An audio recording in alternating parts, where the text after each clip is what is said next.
Welcome to North of 60. I'm Heidi Schweighofer. Today I have a very interesting guest, and I feel very happy to have her for a number of reasons. I like to hear about my health and what we should be doing at our age to stay healthy.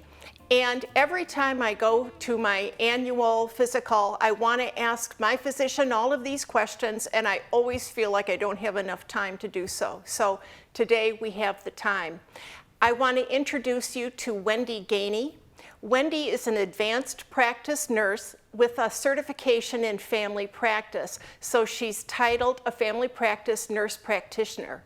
Wendy has been in practice for over 20 years, although she doesn't look it, and is with the University Hospital's Hudson Health Center, and she does work with other healthcare providers in that setting. Thank you for coming, Wendy. Thank you for asking me. I appreciate it. So our focus today is health over 60. Okay. And the challenges and the good things and the bad things. And I personally want to start with issues of vaccinations. Okay. And here's why. I know you're supposed to have a pneumonia. I know you're supposed to have some other kind of pneumonia. That has never been fully explained to me. So start with vaccinations. Okay. So probably the easiest one is to start with is the flu vaccine. You should do that every year. We recommend people get an annual flu vaccine.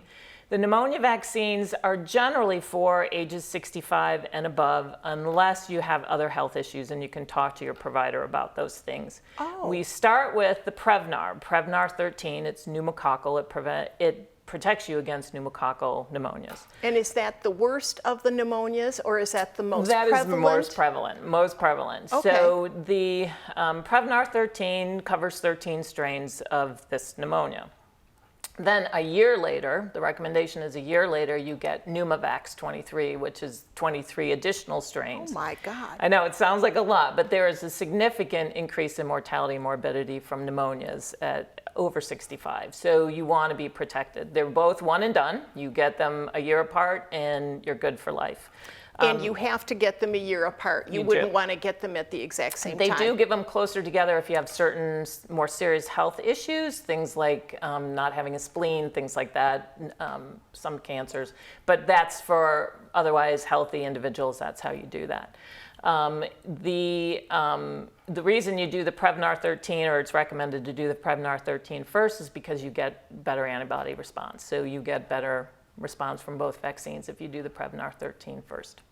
So you said do this over 65, so I should have that at my next annual appointment. I should ask for that, and then the next one when I'm a year 60. later. Okay. Mm-hmm. All a right. year later. We do sometimes give them younger than that for if people have had, so they have asthma or heavy smokers or COPD or things like that, but that's generally the recommendation. And again, you talk to your own healthcare provider about that if you have other risks. Should you get it earlier, how far apart, all that aspect. All right. Mm-hmm. Any side effects from either of those? So, any immunization can have side effect. Most is just soreness at the site. Some people get a little bit of headache, a little low-grade fever, but generally they're very well tolerated. All right. Now, every now and then, I run into someone who will say, well, I am really healthy. Mm-hmm. I only get a cold every 3 years. I never get the flu. Nothing is ever wrong with me, and I exercise, all of that baloney. Mm-hmm. So they don't really think they have to have these vaccines. Okay. But you said pneumonia is... So pneumonia is, again, very serious illness. And the issue is you actually really want to get immunizations when you're younger and healthier because you get a better immune response. So you're not only protecting yourself now, but you're protecting yourself 20, 30 years down the road when your health may not be the same. So it's really more important to get it when you are younger and healthier to protect yourself for a longer period of time. And it protects you then into your 80s, 90s. Why is pneumonia... I understand how serious it is. I don't mean to sound like a nincompoop here, but why is it so deadly for older people? Because your immune response is not the same. You don't have the same immune abilities, if you will. So the infection can really hurt because it is in the lung, affect the lungs, heart. So it really can get very serious very quickly. Yeah, you hear of that. That's how Doris Day just died. You hear of it happening in a matter of days. Right, and that's because over time, again, your immune system is not quite as good as it once was, and that's what makes you a little bit more susceptible. Yep. All right. Now, the next one is I want to ask you about shingles. So my husband and I both had the shingles vaccine. The Zostavax? The whatever it was, the one shingles vaccine, and then we each had a little mild case of shingles shortly thereafter, which I was surprised about. But anyway, then I heard from the grapevine that you need to have another new shingles vaccine that you can't find anywhere, that you have to have as a series of 2, and the other one, the first one that we had, doesn't work, and now this one works. So tell us about the whole shingles thing. So the first one was Zostavax. It was only about 50% effective in preventing shingles. I never so knew it that. was not a very good immune response from that vaccine. So the new one is called Shingrix, and so it's replaced Zostavax. We no longer They give no that. longer give that at all. So Shingrix is 90-95% effective in preventing shingles, much more, much higher efficacy. So you get 2 vaccines, 2 to 4 months apart. There is a higher incidence of not feeling well after the vaccine for usually just about a day or 2, about 30%. With the new one. With the new one, with Shingrix. People feel a little fluish, a little achy, usually only lasts a day or 2 and then get better from there. But it is recommended. I always say to people, really it's out 50 and above, but you always double check with your insurance company. But we definitely want it 60 and above, and we want people to get that. Not under 50. We do not give it under 50. So that's the recommendation 50 and above. And the difficulty in getting it is there was only one manufacturer making it. And so the demand far outweighed the supply. And then each and every time you have to get it, they get 2 in, and they save that second one for you because it's so important to get that second one within that 2 to 4 month period. So they kind of brought them in and held that second one. So again, it's really a supply and demand thing. It is getting better for sure, and I thought I read not long ago that there's a second manufacturer that is going to start making them. So it's just purely supply and demand. I called our pharmacy yesterday because I haven't had the new one. And I have called them. This will be my 3rd call since, February. Didn't have them at all. They had a waiting list. Then it came in, although I didn't know it, the waiting list went away because people were calling so frequently, they just got rid of the waiting list and started giving it out. Now, as of yesterday, they had 4.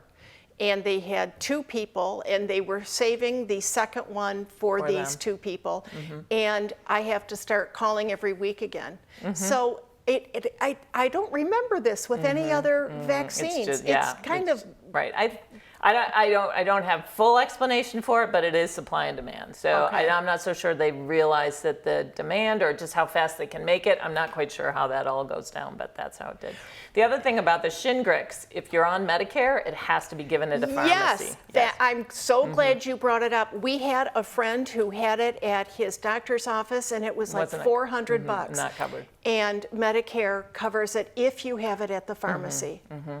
Okay, yes, I'm glad you brought that up. Not the pneumonia vaccines. Medicare will cover the pneumonia vaccines at the office. At our offices. Shingrix is different. Do they cover flu vaccine at your office? Yeah. So I don't have to, because I've had them both places, both at the pharmacy and when I've seen my physician. All right, now, if you, and I'm not trying to put you on the spot, truly I'm not. If you could say what you think are the absolute ways that I can have a good quality of life and stay healthy, assuming no horrible disease, right. Over the age of 65, what are the things you would be telling me? So it actually is not any different than I would be telling you under 65. I mean, don't smoke. Oh. Alcohol in moderation. Stay active. You know, I mean, how much and how your ability for activity may change, but you still need to stay active because movement promotes movement. Being sedentary promotes being sedentary. So movement is huge. Eating well, you know, whole grains, fresh fruits and vegetables. No processed processed foods. Keep your sugars low. Absolutely. Lean meats, and that's kind of the Mediterranean diet that we, you know, good fats, all of that. So exercise, eating well, sleep, very important. Do you find that it's more difficult? As I think I have noticed a sleep pattern change as I've gotten older. So I personally believe that goes hand in hand with activity. If you're not as active during the day, then you're not as tired at night. All right, but there that's can fair. certainly be some sleep issues, but the recommendation still remains 7 to 9 hours a night. Keeping your mind going, learning new things, challenging your mind, all of that stuff. And really it goes down to keep learning new things, keep reading, just keep learning, absolutely. So, I mean, again, that doesn't change too much throughout our life. I think people pay more attention to it, but I mean, that's what we say for all of those things.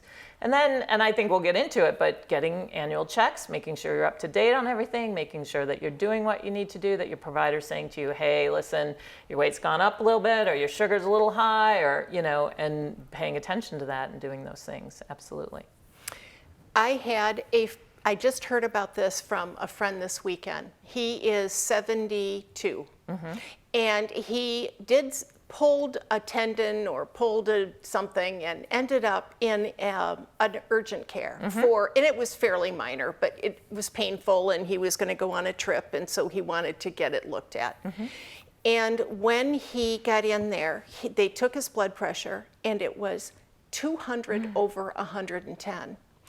And they wouldn't let him leave, thank heavens.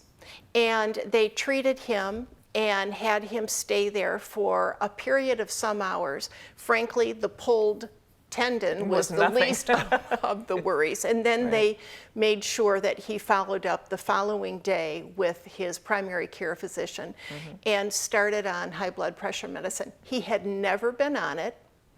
He had never monitored his own blood pressure. He would go to the physician now and then, or the nurse practitioner, and his blood pressure was always higher than it should be. But he kept saying, well, you know, I have white coat syndrome. When I come in, I'm automatically nervous. And so they kind of poo-pooed it. And to find this out at age 72, thank God he did. But he's not a guy who's been going on an annual basis because he didn't think you need to. You know, you can kind of stop doing all of that when you get older. So Medicare pays for an annual Medicare wellness visit, right? So these visits are a little bit different than traditional health insurance, which is, again, if you're on traditional, they pay for it yearly as well. But it is you're going after the same things. Is your blood pressure good? Are you, what are your medications? Do you need blood work? Are your immunizations up to date? Have you had your colonoscopies? Have you had your screenings? So it really, and that changes obviously with age, but it's paid for. Medicare pays for it. So why not do it? Right. We all do it. We all have the ability to do it. Exactly. Right. And find these things before he's such a dear friend of ours, and I just kept thinking, my gosh, he could have had a stroke. And he would have never known that he had the high blood pressure in the first place. Again, another good reason to check it at home. White coat syndrome, basically they do recommend, if it's higher in our office, we do generally send people home and say, get a blood pressure cuff, check it at home. We have one at home. Because it can be less, it can be lower at home. And so you don't necessarily want to start medication if you don't have to. But if it's high at home, you need medication for sure. Should we, when we come in if we are blood pressure monitor folks at home, should we bring it in with us to make sure that I've always wondered about the calibration and whether there's just bring it in to have you all. Just bring it in and look at it and look at the numbers. Test it with yours. Okay. For sure. All right. For sure. Oh, that's a good idea. So, seeing the doctor, seeing you, doing a health assessment every year, you will recommend until the day you die. Absolutely. I want to deviate for 1 second and tell you a statistic I just read. Now, have you heard this? That if you live to be 65, you will probably live to be 85. Is that statistically valid? That I don't know for sure because I've never read the study, so I'm not sure. But there is a lot to that. How you live up until then, and how you live through then is very important. 60s. Through your 60s is very, very important. If you go into your 50s and 60s with uncontrolled diabetes or uncontrolled high blood pressure or obesity, heavy smoker, heavy drinker, you're gonna have health issues as you reach your 50s and 60s, for sure. There's just no question about it. If you've gone into that more healthy, I guess if that's the right way to say it, and you've done all the things, kept your weight down, kept an eye on your blood pressure, watched your medications or your blood work, cholesterol, all of those different things, then generally you have much longer life for sure. So I've never read the study completely, so I can't totally back that up, but it's very true. I mean, how you live through your life is going to very much depend on how you live and age well, for sure. I thought that was just marvelous to hear because I thought, well, good, I at least should have another 20 years going into life, which I would really like. Some of the screenings that we've all had done as we get older, not even that older, but anyway, I've wondered, I've not known when you stop. Okay. And so the first one I want to ask you about is mammogram. Okay. Because frankly, I think the news that comes out is very confusing. First, you should have one when you turn X, and then you don't need to have them every year. Then you need to have them every year. And then the last time I had one, the gal said, well, I see women in here in their 80s, and I think, why are you even here? And I thought, well, aren't they supposed to? So tell me about that. The recommendation is to stop at 75. So the thought process, it is. Now that doesn't mean you need to or have to, but that's the recommendation. The thought process is if you've always had normal mammograms up until 75, if you were to get breast cancer after that age, it would be so slow growing that it wouldn't be something that would be detrimental to your long-term health. It's kind of the same thing with prostate, same thing. So that's kind of where the recommendation is. I always say to people, if you're going to do something about it, keep having them done because that's where most breast cancers are caused. I sure mammography. would at 75. Right. Absolutely. So that's young. Absolutely. So I generally still say to people, yes, I recommend you do that faster or over 75. Breast cancer is a disease of aging. We do see increased amounts of it as we get older. Obviously, you always hear about the 40-year-olds and 50, but there is increase. But again, it doesn't tend to be as an aggressive a cancer. So there's a component of, but again, at that point, then have the lump out and then you're good to go. You may not need the radiation or the chemo, but get the lump out, right? Why wouldn't you? So if you're still going to do something about it, then you still get the screening. Do you notice, I don't make a habit of reading obituaries, but when I have, do you notice how many people are living well into their 90s? Oh, go over to Laurel Lake or walk over, absolutely. And I just had one of their fitness instructors here. Her classes are full. She's a personal trainer to many. Goes back to that movement, goes back to your brain health, goes back to all of it. I just can't, so the recommendation is 75, but if I want to have one until I'm 85, I may do so. Yeah, and Medicare still covers it, so you really should be okay. But again, you talk that over on an individual basis. Yes. Another reason to have a yearly, exam. Yes. Talk it over. Do I want to do it? Should I have it? Absolutely. Okay. All right. Now, prostate cancer for men.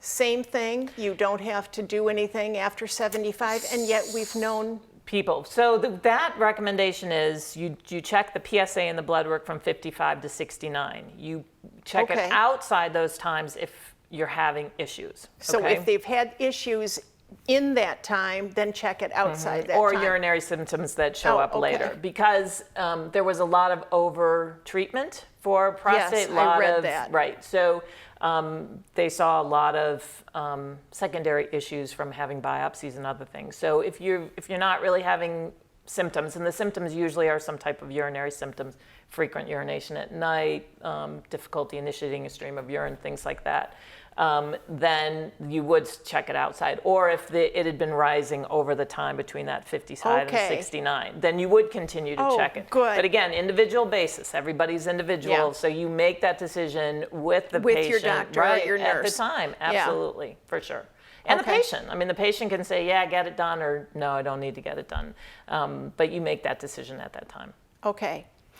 Colonoscopies. So go ahead. Well, again, so, you're supposed to have them every 10 years.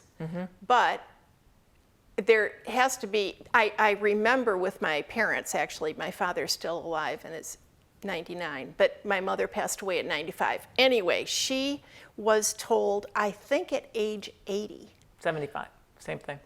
Was it 75? But if they've been normal, so there's the other thing. If they've been normal, so you start at 50, that recommendation is probably going to go down to 45, but right now it's still at 50. No kidding. Yeah, there's some rumbling that it might go down.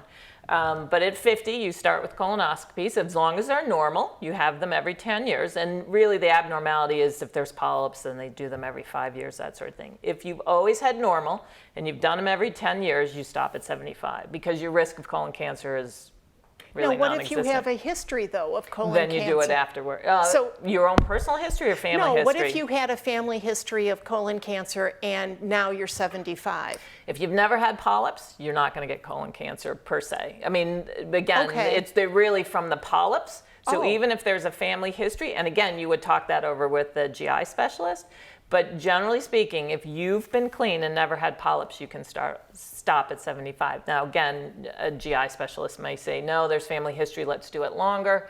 And it's really first degree relatives, so parents, sibling, children. But family history, past that, you generally don't, as long as they've been normal. Again, if you've had abnormalities, then you will do that past 75 as you talk with your GI specialist. Right. That is probably my least favorite test of the entire world. And it's not even the test. Prep. My it's the prep. Lord, it's that awful. Prep. We shouldn't say that because people won't have it done, but yeah, it's the prep. Well, it doesn't hurt. It's just drinking it. It's drinking that nauseating whatever it is that you have to drink and then suck on candies. Like that's going to take away the taste, which it so does not. It doesn't. All right. Now, last question. Wendy, I could honestly sit here for 2 hours and talk. All right, last question. So now I'm a Medicare recipient, which is a really lovely thing to be in this United States. And I'm really, knock on wood, I'm a healthy woman. What labs should I, though, routinely do every year? Because my doctor will just say, or I'll get a chart message, anytime between now and January 1st, go have your labs done. So what are those labs that I should be? Let me step back one more time. PAPS, you stop at 65. That's the other yes, thing. We didn't go there yet. So you know that. Made me very happy. As long as they've been normal. Yes. Okay, then, so labs. So the labs are individual, depends on the medication that you're on, depends on what they've been in the past, that sort of thing. But traditional labs are generally cholesterol, so lipids, overall cholesterol, good cholesterol, bad cholesterol.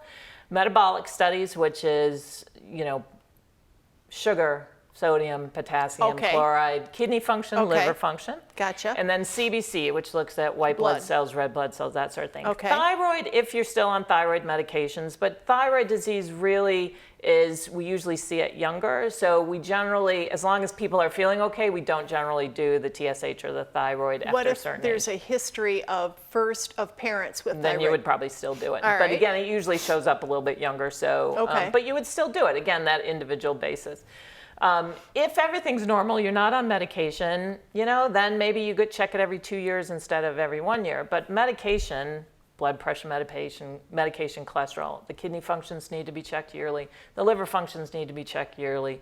Your lipids need to be checked yearly. I mean, you need to look at the other risk. Why do we care about high blood pressure? Because of cardiovascular risk. Well, we also care about cholesterol. We also care about sugar. We also Right. care about all those other things. So all that stuff is, again, on an individual basis, but needs to be looked at every year. Do I need this? Do I not need this? What do I need to get done? But that's Okay. probably what they're doing on an annual basis. Okay, good. Actually, it always makes me feel good when I then have all my blood work and I go in and talk to my physician, because it's very reassuring to actually listen to her, go through them and say, okay, no Everything looks change good. from last year, or no change for the last 5 years, or Right. we need to focus a little bit on this maybe. So I know sometimes just a dietary change can make a difference in for those sure. kinds of labs. So Absolutely. Absolutely. what have I not covered? So the only thing that I always bring up that I really like to talk about is medications, because I Okay. think people, it's amazing how many times people come in and don't really know what medications they're on. So what the medications are, what they do for you, why you're on them, do you still need them, side effects, interactions.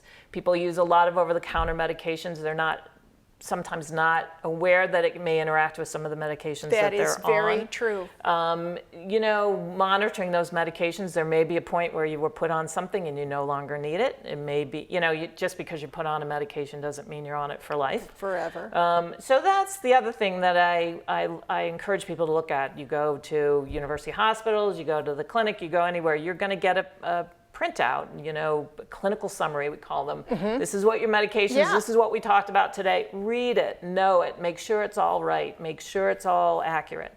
Well, you ask, do you sit there and ask, But it prints out and people don't, right? and I was surprised that I don't take any prescription medications at this time, but I was asked about all my, even Advil. I mean, all of my. Absolutely, because all that stuff is pertinent. Advil raises your blood pressure. No, most people don't know that. It's metabolized through your kidneys, can raise your blood pressure. The guy who had the tendon, he was maybe popping a lot of ibuprofen. He was. Absolutely. So there's the other aspect of it that people aren't aware of. Tylenol goes through the liver. You can have liver issues. There's just a lot of stuff that we need to know about over-the-counter, multivitamins, herbs, minerals, anything else that people take, because it can interact, can cause differences with the medication that you're on, and that needs to be evaluated and looked at least every 6 months to a year, for sure. Oh, Wendy, I didn't, you go to Target and the rows and rows of every kind of extract and vitamin and Energy pill all the stuff that can affect other things. and I think people are deciding to take it based on like the internet, which is kind of scary to me. Or it's over the counter, or it's Or natural, yes, it's and it's over the okay, counter, and so that's it's not going to hurt you. right, and that's just not the case. So people have to be very aware Gosh, of that. I didn't know that about Advil, I'll tell you. Well, not what do people take then for arthritis? Yeah, that's the just- difficult thing. I mean, sometimes glucosamine can be helpful, but that's generally the sense. Then what do I do? Movement, warmth, yeah, keep keep 'em that's moving. right. That Absolutely. is the exact. It seems like when the weather in Ohio is not stable, when it's either cold, warm, or real warm rain, arthritis hurts more. And I have learned you got to keep moving, because it does help. It really does ultimately help. For sure. Thank you. You're welcome. Thank Thanks you for so no much. problem. I Thanks for really, asking me. I really appreciate it. appreciate this. This was Wendy Geaney, family practice nurse practitioner. If you want any information about where she works or any of the questions that we asked today, please don't forget to talk or to send me an email at northof60hctv@gmail.com. Thank you so much for watching.